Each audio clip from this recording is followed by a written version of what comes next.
ഡോക്ടറെ മോന്റെ നിക്കാഹുണ്ട് അടുത്ത മാസം. അപ്പൊ ഞാൻ വന്ന് എന്തിനാച്ചാല് നിക്കാഹ് തന്നെ ഇപ്പൊ കഴിയണുള്ളൂ. പിന്നെ ഒരു കൊല്ലം കഴിഞ്ഞിട്ടേ കല്യാണം ഉണ്ടാവുള്ളൂ.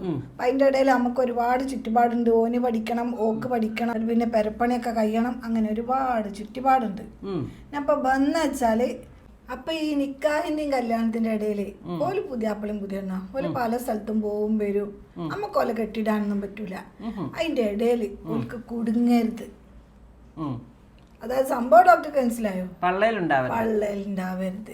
ഉണ്ടായി കഴിഞ്ഞിട്ട് പിന്നെ മേപ്പോട്ട് നോക്കി വേണ്ട അത് ഇത് എന്നൊക്കെ പറഞ്ഞ് വലിയ തെറ്റാണ്. ഈ സമയത്ത് ഓർക്ക് പറഞ്ഞു കൊടുക്കണം, എനിക്ക് ഇങ്ങനെ ചെയ്യണമെന്ന്. അതിനെന്താ പറയണ്ടേന്നുള്ള ഡോക്ടർ എനിക്ക് പറഞ്ഞു തരണം. ആദ്യം മുൻകൂട്ടി വന്നിട്ട് ഒരു സജഷൻ ചോദിക്കുന്നത്, ഒരു അഭിപ്രായം ചോദിക്കുന്നത് ആദ്യമായിട്ടാണ്. സത്യമായിട്ട് സംഭവിക്കണത് എന്താണെന്നറിയോ? നമ്മൾ മക്കളെ നിക്കാഹ് കഴിപ്പിച്ച് വിടും. പിന്നെ കല്യാണം എപ്പോഴോ ആയിരിക്കും, 1-1.5 കൊല്ലം കഴിഞ്ഞൊക്കെ ആയിരിക്കും കല്യാണം. അതിൻ്റെ ഇടയിൽ അവർക്ക് പഠിത്തം കംപ്ലീറ്റ് ചെയ്യാനുണ്ടാവും, പ്രൊജക്റ്റ് ഉണ്ടാവും, ചിലപ്പോൾ എന്തെങ്കിലും ജോബ് ഫൈൻഡ് ചെയ്യാനുണ്ടാവും, വീട് പണി നോക്കാനുണ്ടാവും, ഇങ്ങനെ കുറേ കാര്യങ്ങളുണ്ടാവും. അതൊക്കെ അവർക്ക് പ്ലാനിങ് ഉണ്ട്. പക്ഷെ ഇതുണ്ടല്ലോ, ഈ പ്ലാനിങ് അവർ ആരും തീരുമാനിക്കില്ല. ഇതിൽ എന്താ സംഭവിക്കണമെന്ന് വെച്ചാൽ അവർ വന്ന് പറയും, പ്രഗ്നൻ്റ് ആയിട്ട് വന്ന് നമ്മളോട് പറയും, ഇത് ഞങ്ങൾ പ്ലാൻ ചെയ്തിട്ടില്ലോ എന്ന് പറയും. അപ്പം ഞാൻ ചോദിക്കും, നിങ്ങൾക്ക് പഠിത്തത്തിൻ്റെ പ്ലാനുണ്ട്, വീട് പണീൻ്റെ പ്ലാനുണ്ട്, പിന്നെ പ്രൊജക്റ്റ് ചെയ്യാനും ഫോറിൻ കൺട്രീസിൽ പോകാനും ഒക്കെ നിങ്ങൾക്ക് പ്ലാനിങ് ഉണ്ട്. പക്ഷേ എന്തുകൊണ്ട് ഈ പ്ലാൻ ചെയ്തില്ല? ഉത്തരവാദിത്തമുള്ള മാതാപിതാക്കൾ ഇങ്ങനെ ആയിരിക്കണം. ഞാൻ പറഞ്ഞുതരാം. ഇനിയിപ്പോൾ എപ്പോഴെങ്കിലും കണ്ടുമുട്ടുന്നവരൊക്കെ ആണെങ്കിൽ അവർക്ക് പിന്നെ ബാരിയർ മെത്തേഡ്, അതായത് കോണ്ടോം ഉപയോഗിക്കാം.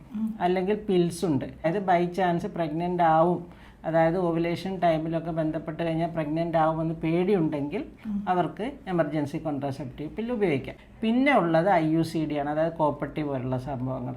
പിന്നെ ഇപ്പോൾ വന്നിട്ടുണ്ട് ഇംപ്ലാനോൺ എന്ന് പറഞ്ഞിട്ട്, അതായത് യൂട്രസിൽ നിക്ഷേപിക്കേണ്ട ആവശ്യമില്ല.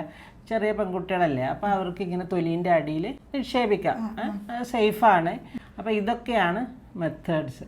മനസ്സിലായോ? അപ്പോൾ ഇത് നിങ്ങൾ അവരോട് പറഞ്ഞ് മനസ്സിലാക്കി കൊടുക്കുക. ഓക്കെ, അവർ കറങ്ങിക്കോട്ടെ, കുഴപ്പമില്ല. പക്ഷേ ഒരിക്കൽ പോലും ആദ്യം ഉണ്ടായ ഒരു ഗർഭത്തെ ഞങ്ങൾക്കിതിൽ പ്ലാനിങ് ഇല്ലായിരുന്നു, ഞങ്ങൾക്ക് വേണ്ട എന്ന് പറഞ്ഞിട്ട് ഒരിക്കലും ഒരു ഡോക്ടറെ അടുത്ത് പോയിട്ട് അത് കളയാൻ വേണ്ടി ശ്രമിക്കരുത്. അത് ആരോഗ്യത്തിന് പിന്നെ ഭാവിയിൽ ചിലപ്പോൾ പ്രഗ്നൻ്റ് ആവാൻ തന്നെ ബുദ്ധിമുട്ടായിരിക്കും.